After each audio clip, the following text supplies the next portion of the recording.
Welcome inside the coach's room. I'm Steve Peters. You can just call me Petey.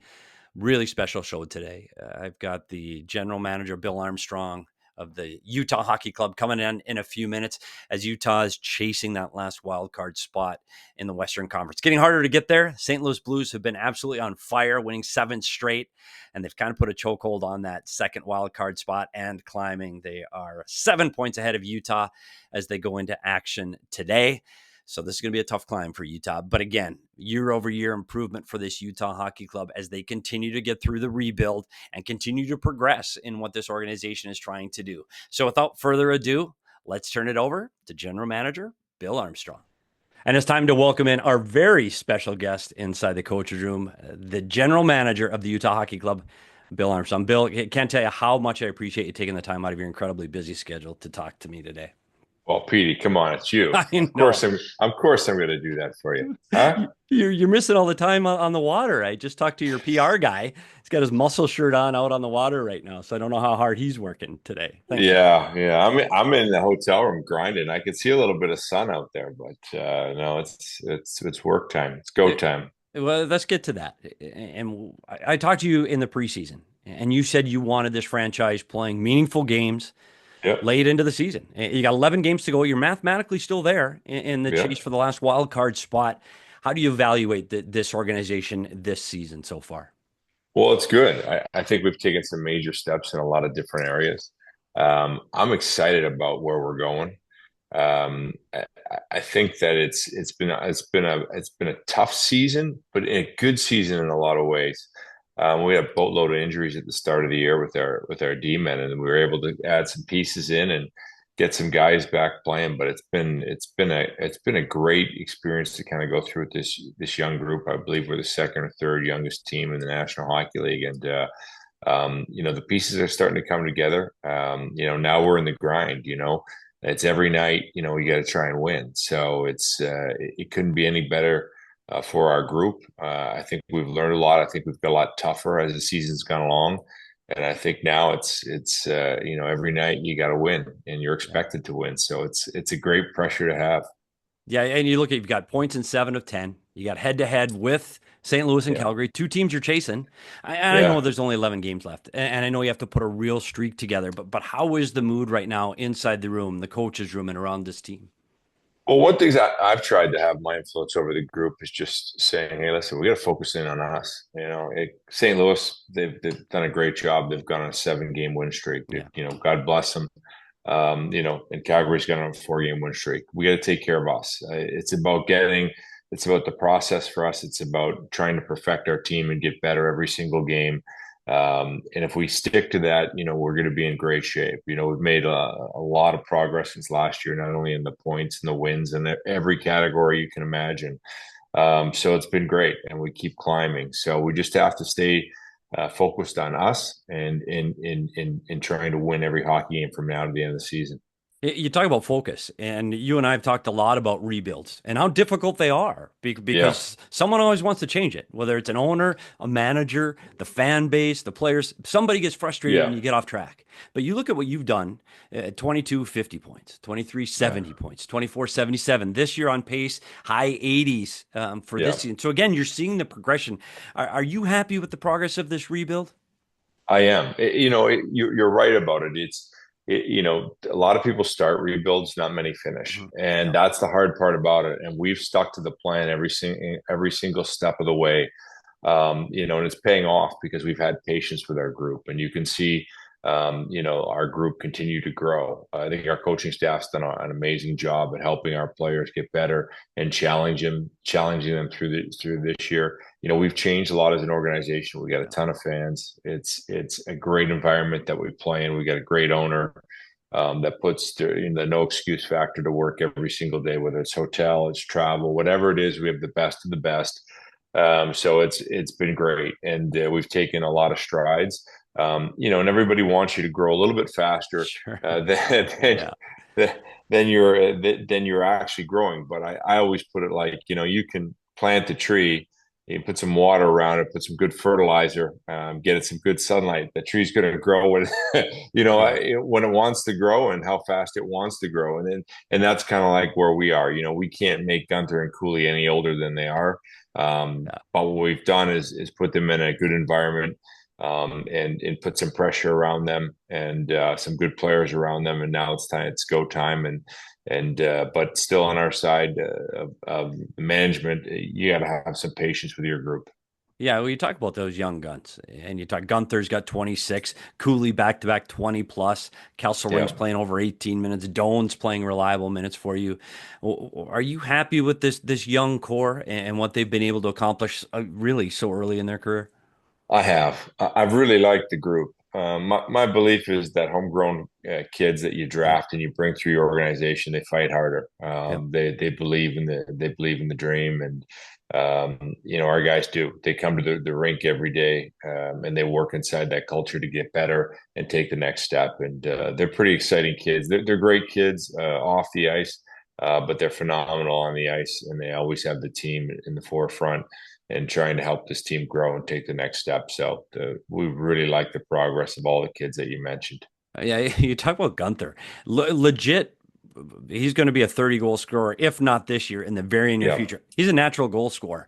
Yeah, do you set a ceiling on a kid like that, or you just go, oh my gosh, glad I got him, and he's going to be with us for a long time? Well, that's a good question. Uh, I don't know if he has a ceiling. The thing Yeah. that you like about him is he actually plays hockey. Sometimes you get goal scorers that just wait around the outside and Yep. they drive you nuts. But he's a little bit different. He's always constantly working on his game, whether it's winning puck battles or trying to play better defense at the same time, trying to improve his scoring and his shot and his strength. So he's someone that he's very impressive, and I don't think he has a ceiling. I Yeah. think at some point in time he's probably going to have a chance to hit 50 in 1 year. It's amazing. He's one of the funnest guys to watch. And with his speed, you talk about the 200-foot game. I want to talk Yeah, about your defense. In the offseason, you get Sergachev, Marino, and Cole. And we're talking a lot yeah, about your defense. But then you make an acquisition in the middle of the season this year yeah, where you bring in Olli Maata from Detroit. I want to tell what he does, not just on the ice, because he's been exceptional on the ice, yeah. but what his personality and experience and his championship pedigree brings to the room, especially this time of year.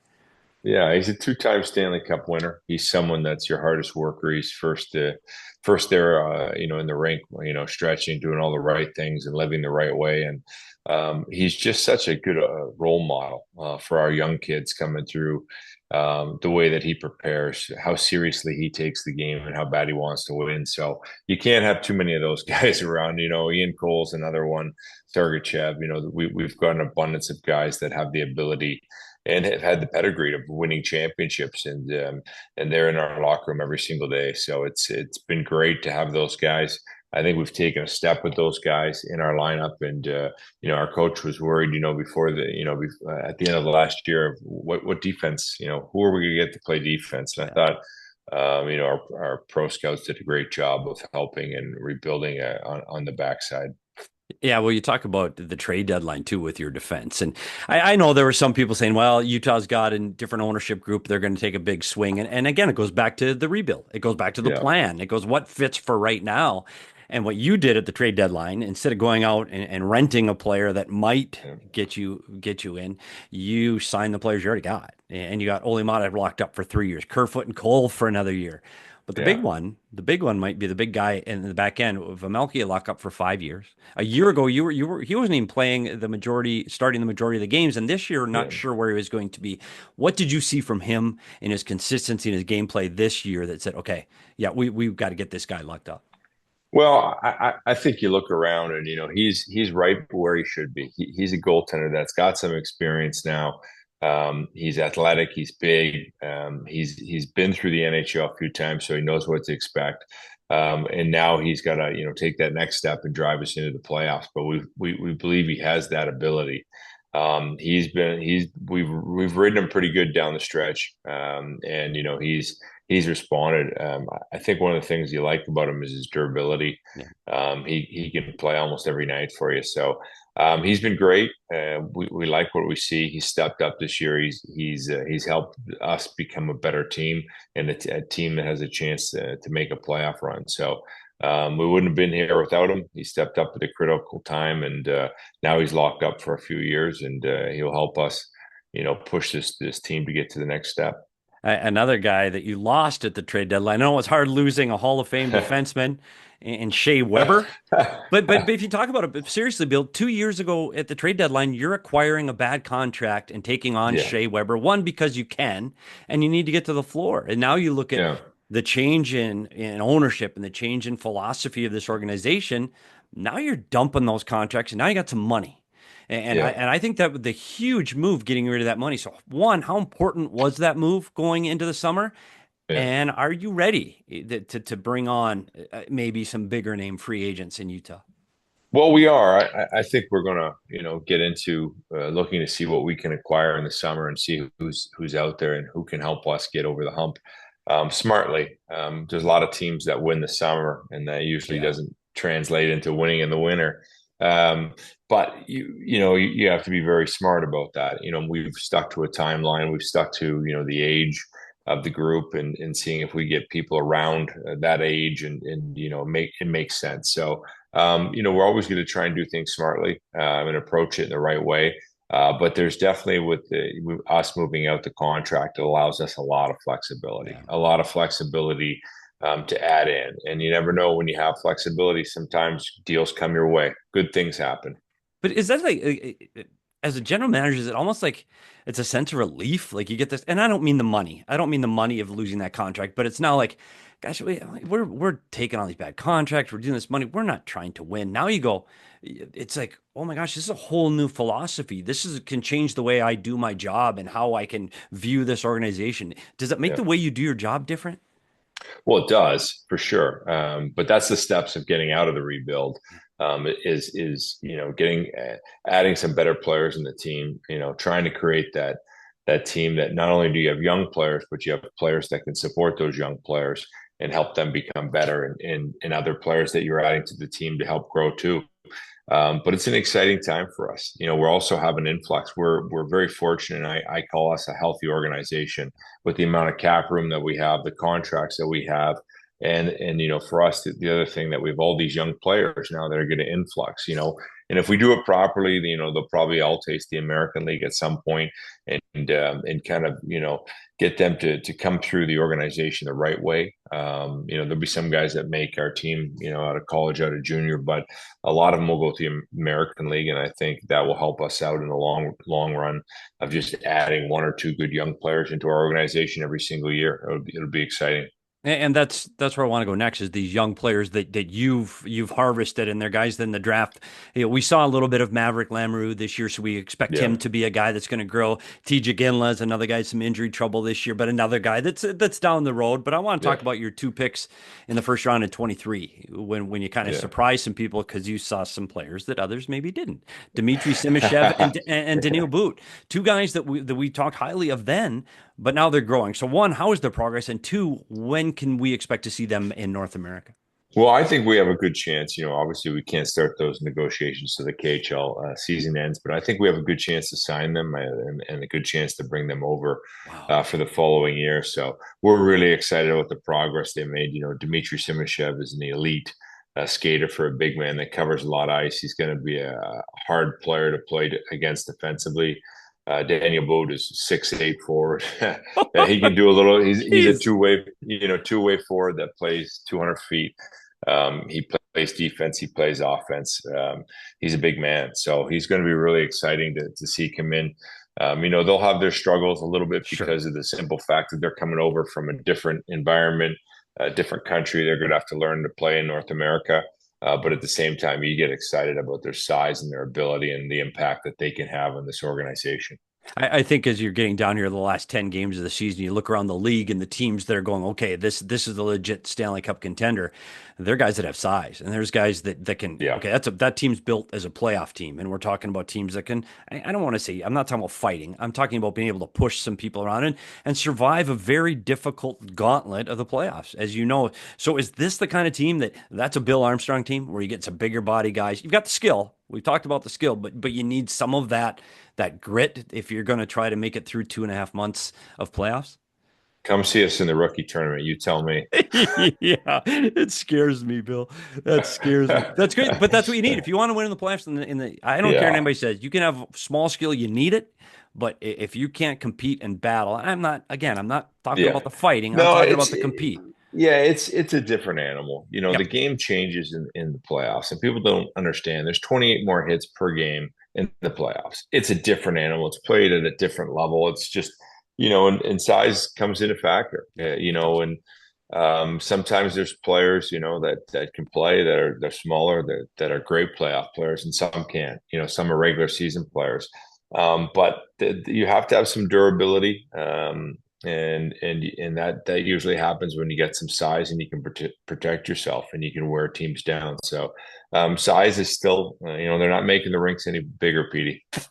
Yeah, I don't want to play against that Utah defense in a couple of years. It's funny. Let's shift to another one of your specialties. And one of the things that the background you come from is as a scout and drafting and the summertime where you try to make your team better. You look at this last 4 seasons, you've had a top 10 pick all of the last 4 seasons. And this year, you never know how the ping pong balls fall, Yeah. but this looks like it's going to be a little different. How does that change your approach as a general manager going into the summer's draft? Well, it does in some ways, but your staff has to be good. At the end of the day, the majority of my picks when I ran the scouting department in St. Louis were somewhere around between 26 Yeah. uh, and 30, 31. So I mean, you got to find players, and at the end of the day, if you put a good staff with a good progress and and a process and a good work ethic in there, and you swing and you take swings for players, and you might miss once in a while, but if you have all that and it comes down to good scouting, you're going to find a player. And sometimes you miss on your first rounder, but you might find the guy in the Yep. fourth round or the third round, and they might be a home run for you.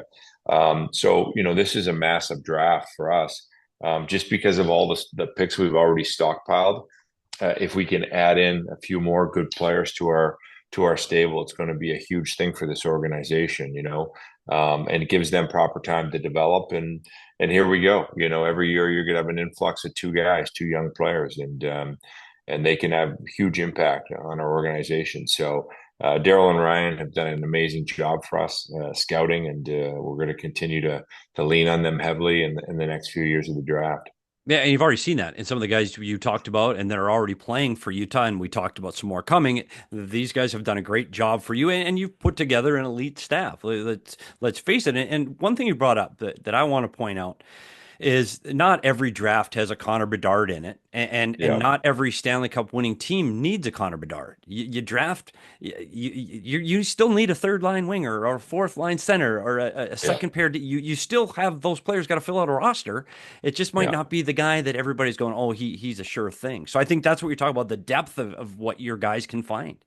Yeah, and I can remember the year we took Parayko. We got him in the third round, and everybody said what a weak draft it was. It was terrible draft, terrible draft. There's always players. There's always players. You don't know always when you draft them that they're going to turn out to be that good, but your process is always the same.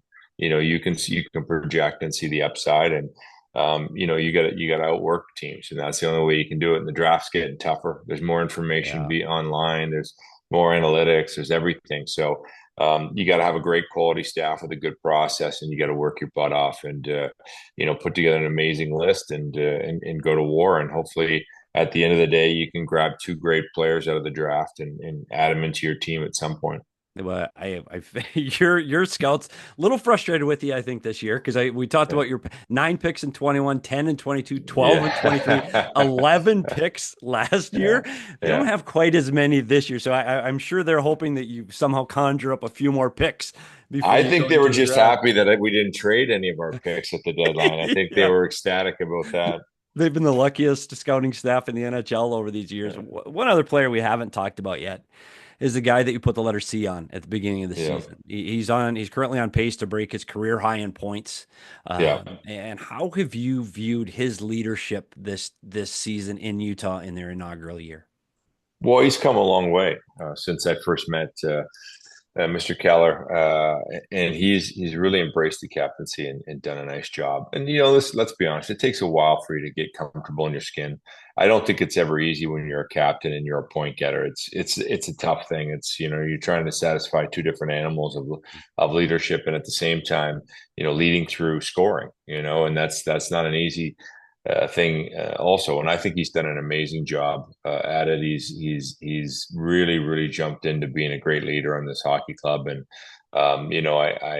he's early into his captaincy, but he grows every time I see him, and all the situations he handles. It's been great. He's truly been the guy that we've leaned on a lot this year. Yeah, and that leads me to the Utah and the community of Utah and Salt Lake City. Well, one, how has this community embraced this team? And furthermore, what's this community been like in a playoff chase? Like, how have they embraced you guys as a hockey team, something they haven't had for a very long time?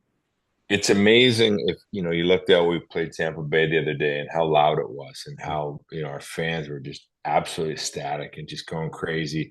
You would have thought we'd been around 20 years and we'd won two championships. The people there have just embraced it, from the jerseys, the colors, the chants in the stands. It's been incredible to kind of go through the process of being plopped right there and boom, instant fan base.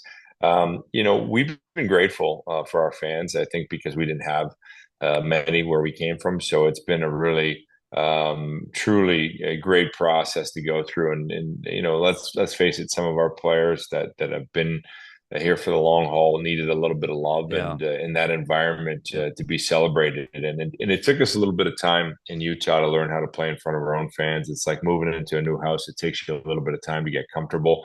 I think we over tried and overdid things and over emotional, and eventually we settled in. And it's a great place to play. And we've truly been grateful for our fan base and just their excitement and how they cheer for us. Yeah, and it's fun because someone's been close to this organization in years past and iterations past to see right from the ownership on down, ownership that cares and helps and takes away all the excuses. A fan base, not that the fan base before didn't. Please don't take that fans in Yeah, Arizona. Don't. I didn't mean that. That wasn't a fan base. It was the arena and the location, all that.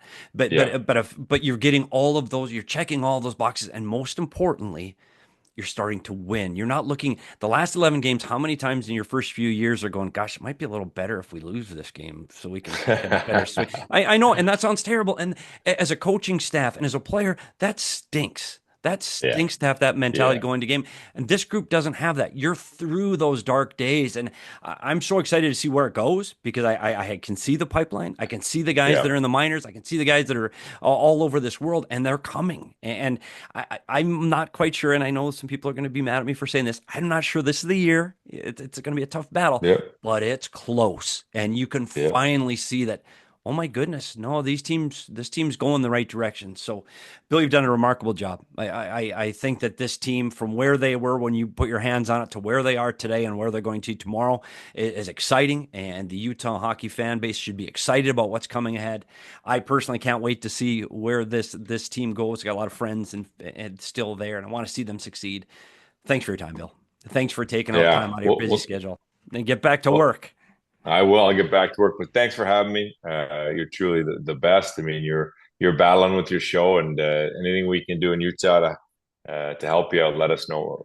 But thanks again for having me. I I appreciate appreciate it, Bill. Thanks so much. Thanks for coming on. Go enjoy some of it. I know you won't. You're going to work because that's what you do. Thanks for it. taking time, and we'll catch up with you again this summer. You got it, Petey. Take care, bud. Yeah, another big thanks to General Manager Bill Armstrong for coming on inside the coaches' room today. I'm looking forward to this race, and I'm looking forward to the race in both conferences. They're going to be right down to the wire on both sides. Thanks for taking the time to join me today and come inside the coaches room. Please make sure you're subscribing on the Inside the Coaches Room YouTube channel. And if you're listening on the audio podcast, make sure you subscribe and like. It really does help me out. Well, I'm Petey. Thanks for coming inside the coaches room, and we'll see you at the rink.